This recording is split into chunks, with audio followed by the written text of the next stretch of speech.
Hello brothers and sisters in Christ and people of YouTube.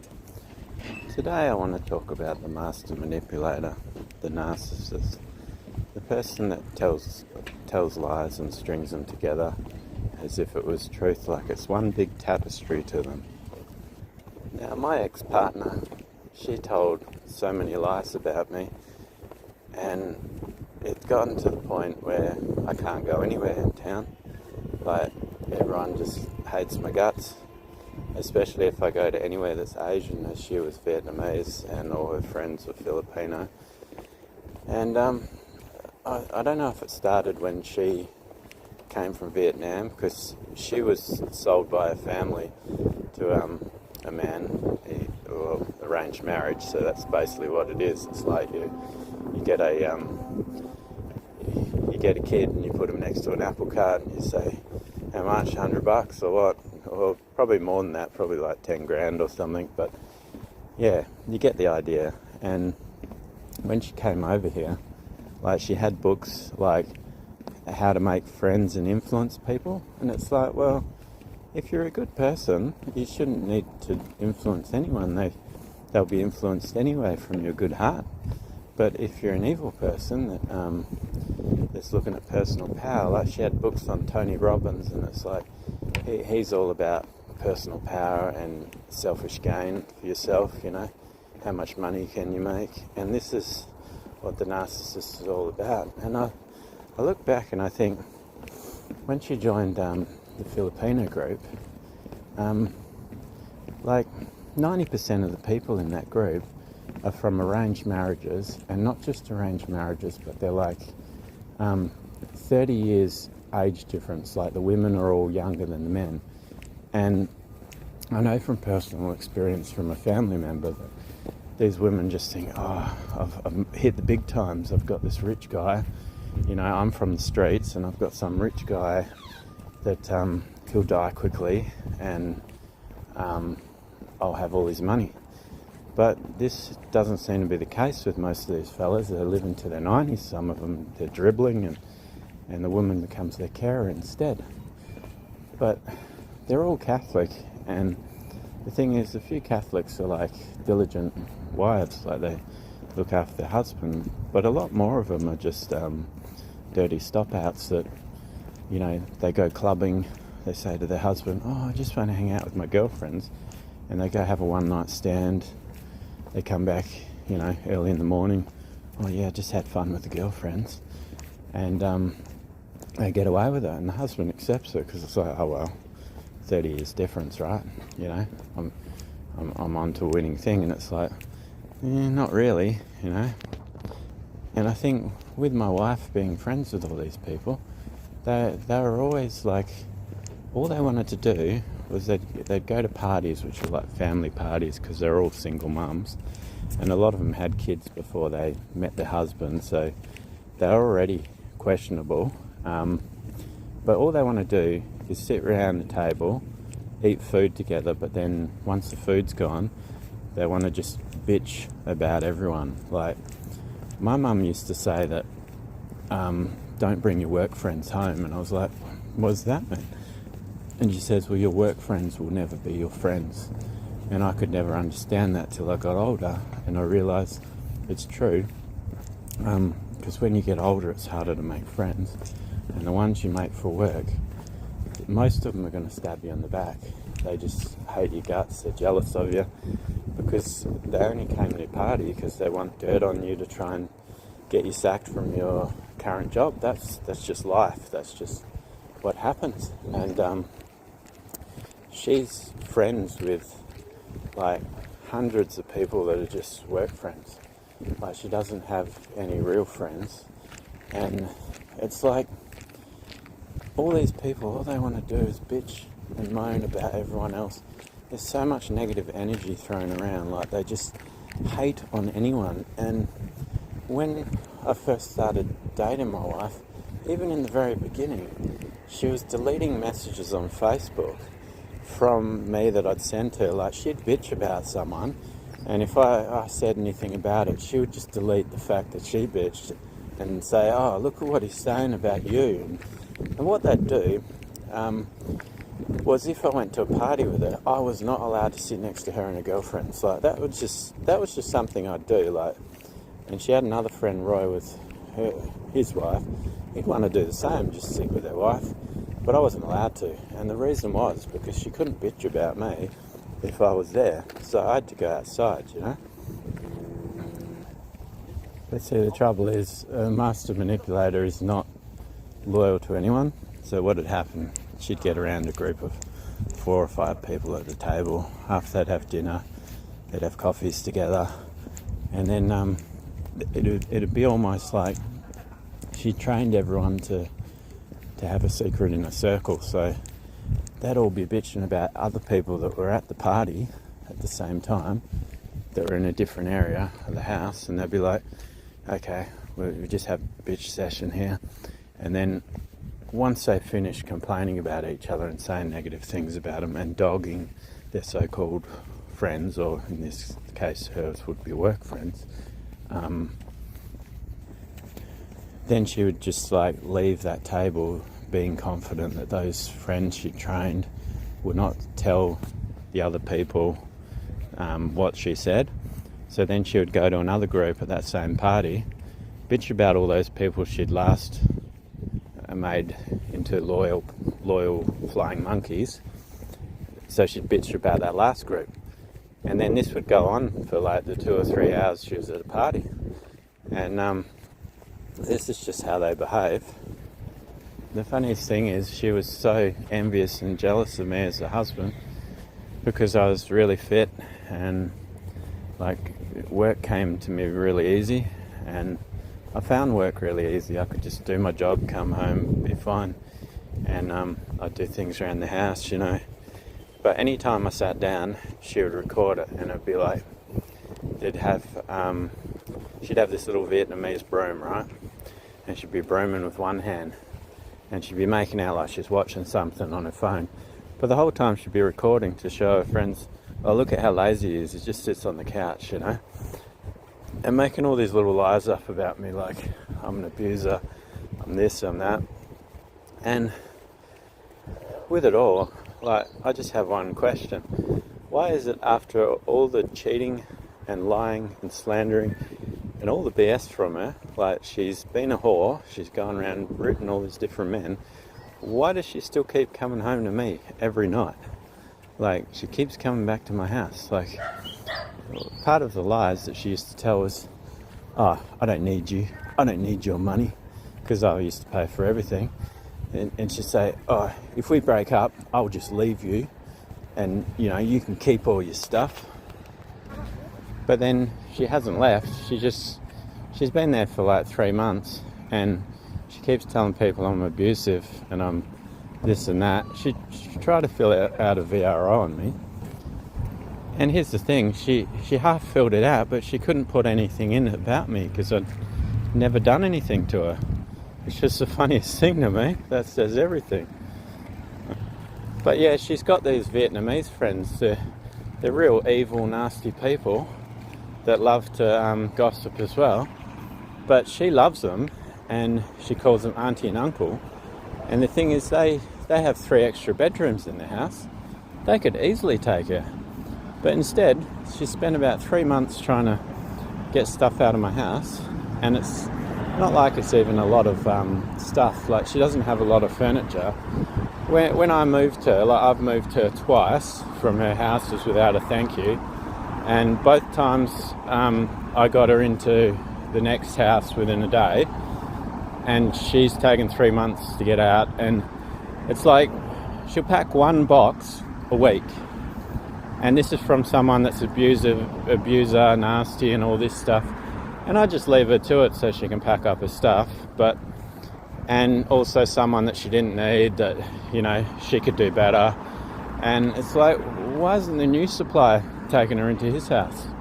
She's sleeping with him. Why isn't he letting her stay over? But the worst part about a master manipulator is they're so guilty about all the sins they've done that they can't even face it. They just push it down. And a lot of people say when you break up with someone, you should just sleep with someone else and you'll get over it. That's the worst advice you could ever have. because that just creates soul ties, as well as it leaves you feeling hollow and empty. But for a narcissist, they got to keep going. Like, she hasn't been able to sleep for months because of all the guilt, but she won't address it either. So she just keeps not being able to sleep each night, and that's when they start turning to drugs and alcohol to actually numb the pain and get to sleep. When I asked God about was I right about everything my partner had done, because I'd already caught her with a couple of guys as soon as she'd left me, and one of them, it looked like she's in a relationship with him, which means she would have been with him before she split with me too, and he was a 3. Like, my ex was like a 7 with makeup on, so probably a 5 without it. And I just took her on because I thought, well, she's got a kid, seems like a nice person, but that couldn't have been further from the truth. But when I asked God about her, he sent me to Lamentations 1, I think it's chapter 1, verse 1 to 5. How doth the city sit solitary, that was full of people? How is she become as a widow? She was that great among the nations, and princess among the provinces. How is she become tributary? She weepeth sore in the night, and her tears are on her cheeks. Among all her lovers she hath none to comfort her. All her friends have dealt treacherously with her. They are become her enemies. Judah is gone into captivity because of affliction, and because of great servitude she dwelleth among the heathen. She findeth no rest, all her persecutors overtook her between the straits. The way of Zion do mourn, because none come to the solemn feasts. All her gates are desolate. Her priests sigh, her virgins are afflicted, and she is in bitterness. Her adversaries are the chief, her enemies prosper. For the Lord hath afflicted her for the multitude of her transgressions. Her children are gone into captivity before the enemy. So that basically says to me, yeah, son, she is a hoe, and she's getting punished for it. There's a trouble with these narcs is they got a mental injury, mental health injury from when they're a kid, a trauma, something they haven't dealt with, and it ends up screwing up the rest of their life, because she had something real with me. Like, I've only ever been offering true love, and I'm a one-woman man, Like, I wouldn't say I'm perfect, but I would never run around with someone else when I've got a partner, I'd feel riddled with guilt, and I'd be afraid that the Lord would smite me then and there. And to be honest, I'm just not built that way. Like, I couldn't think of anything more vulgar than having sex with someone that I didn't know or I didn't want to create something with, I didn't have some sort of feeling with to begin with. But if you can recall from that passage the way it said that her friends have dealt treacherously to her, she basically, they're all work friends. Like, they're not people that actually even like her. Sometimes I think people just hang out with the narcissist because they don't want to be targeted themselves. Like, because the thing they don't realise is they tell the same stories to everyone. Like, I had to pay all her court fees for a couple of years for a $600 an hour lawyer for her ex's case. Like, they'd been split up for 8 years. I paid for them to get a divorce because I wanted to live righteously with God. So I wanted to be married and not doing the wrong thing, because we were living in sin for a little bit. And so I paid that. That was about $2,000. And then we had all these fees coming in. And part of the problem was she wanted to tell people she was in court with him. And just gossip and bitch about it, but she never wanted to finish the court, because you think the actual judge said, why are you still in court after 8 years? And she used to tell me, it's that idiot ex of mine. She'd call him idiot. And the thing was, it wasn't him, it was her. She just held it up all the time. And just after we finished up, that drained like 50 grand of my money straight there. And it didn't lead to anything, like, because she was so lazy, like she didn't even fill out the court agreement properly, so she didn't get anything she was actually asking for. And with a $600 an hour lawyer, she should have got everything she asked for. I did with this lawyer, so I know she's good. And she would just blame the lawyer, say, oh no, it's this, it's that. It's not me, you know. I'm just a victim. It's always a victim. But the thing is, she broke it off with her partner and said he's abusive after 4 years, which is just after she got her PR for her visa, so that she knew she didn't have to stick with him anymore. And she'd had a child with him, so she knew enough about the laws that, oh, I'll get child support off him. But that backfired on her, because he stopped working, and then she had to pay child support to him. So her trap actually ended up being his trap for her. So I just have to laugh at that. That's just justice right there. And even when she went to court with him, that 50 grand got us nowhere. She didn't get a cent off him. And I kept asking God, why, God? That doesn't make sense. I'm on the right side of things. But I didn't know the truth. I didn't know that she was just a whore and a liar and a thief. And now I do know. But the thing is, the same thing happened to me. 3.5 years. Like, oh yeah, just long enough to get him to buy me a house, and then I'm just going to try and either kick him out, get people to hate him, and hopefully they'll kill him. Just like Jezebel did in the Bible when she sent those letters out so that she could take Naaman's vineyard. You know? Like, that's how dirty they are. They don't get their hands dirty. They get everyone else to dirty their hands with their lies. And this is what the master manipulators do. And the worst part about all her lies is she just she comes home, acts like the perfect mother and housewife. Just, I'm just going to sweep up, but she still has that phone there so she can record everything, just in case she can bait me into something. And then, oh, he's angry, he's emotional. It's like, I think someone should be emotional when they've got a wife that's been sleeping around with all these different men, hasn't apologised for any of her wrongdoing, and then blames her husband and tries to get a VRO on him for him doing nothing. Like, I think it's pretty good grounds that he should be ticked off about something. But even so, I'm not. I'm at peace. I've actually lost nearly 20 kilos now in 3 months. Like, I'm the fittest I've been, and I just feel better. I actually enjoy life, and I've actually got a smile on my face, and sometimes I actually catch myself laughing at the silliest jokes and just the silliest things, you know. So there is life after a master manipulator. And anyone that has dealings with this woman, ask her to clarify what she says to you, because she won't be able to back up any of the lies she tells you.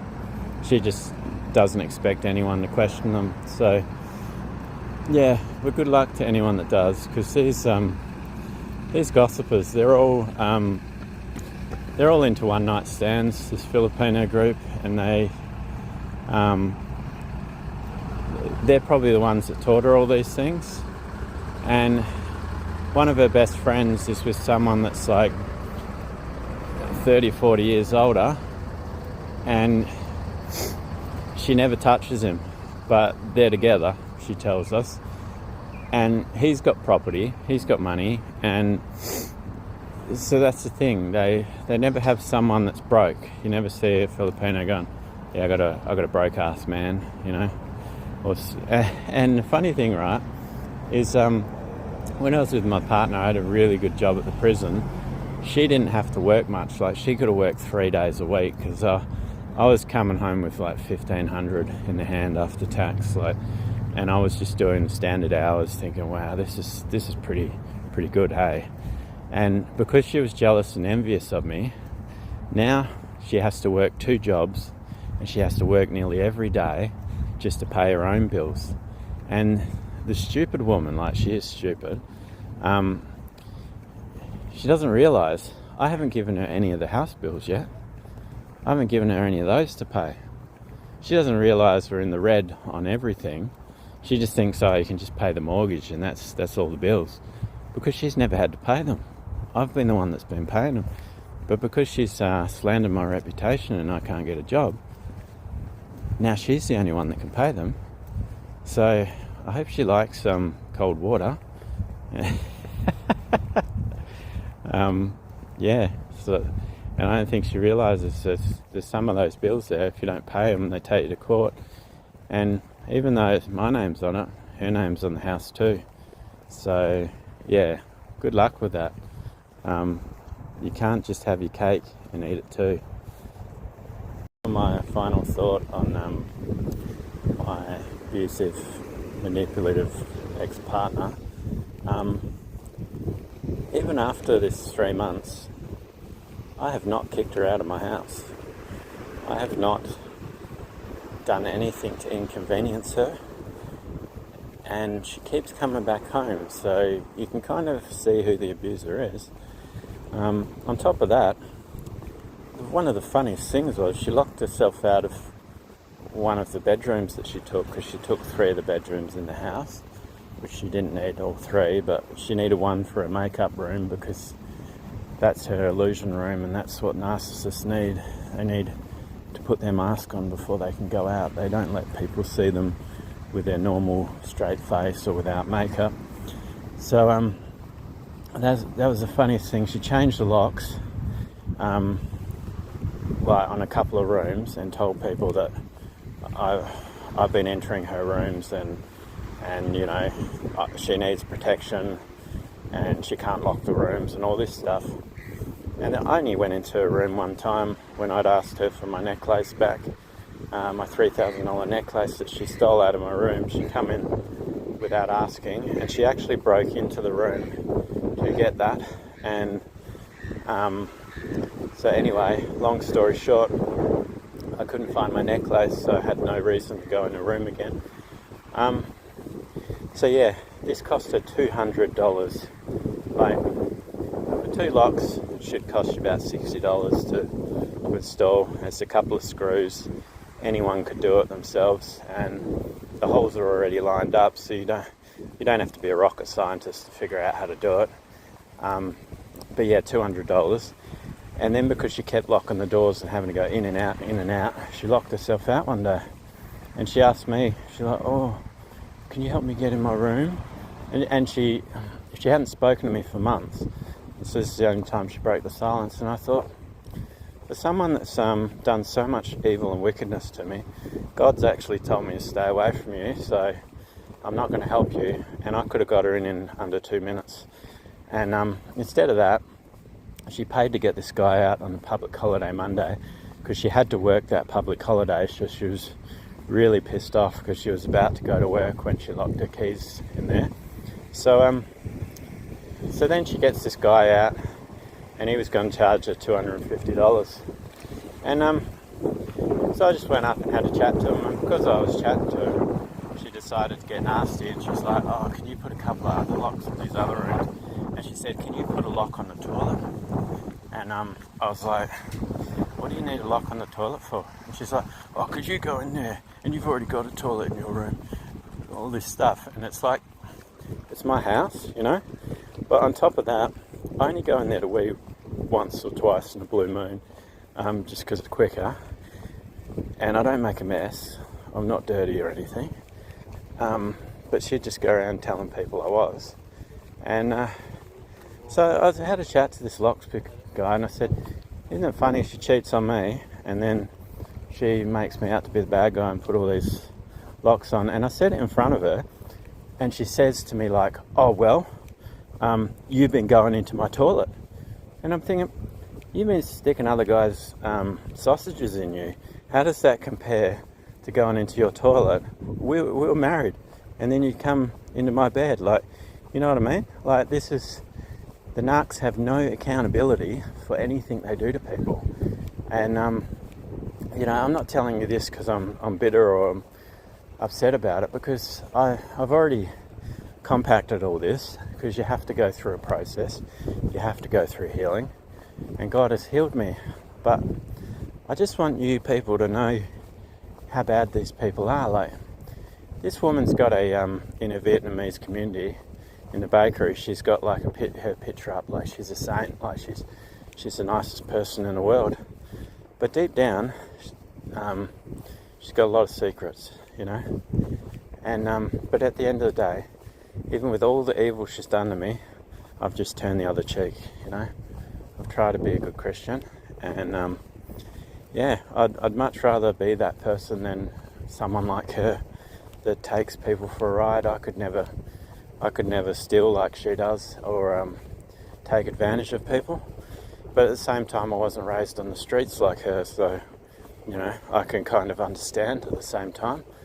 But it shouldn't take you 3 months to move out of someone's house. That's just weird, man. Like, that's almost like she knows the truth. She knows that I'm the best thing that she ever had. I'm the best guy she'll ever have, because she prayed for me and God sent me to her. And God will not be mocked. God's not going to send her another chosen one. He's not going to send her someone that's full of light. He's just going to keep sending her narcissists, because that's all she deserves. And this is divine karma. This is what happens to them. So take heart if you've been in this situation and it's happened to you and you can't see any justice.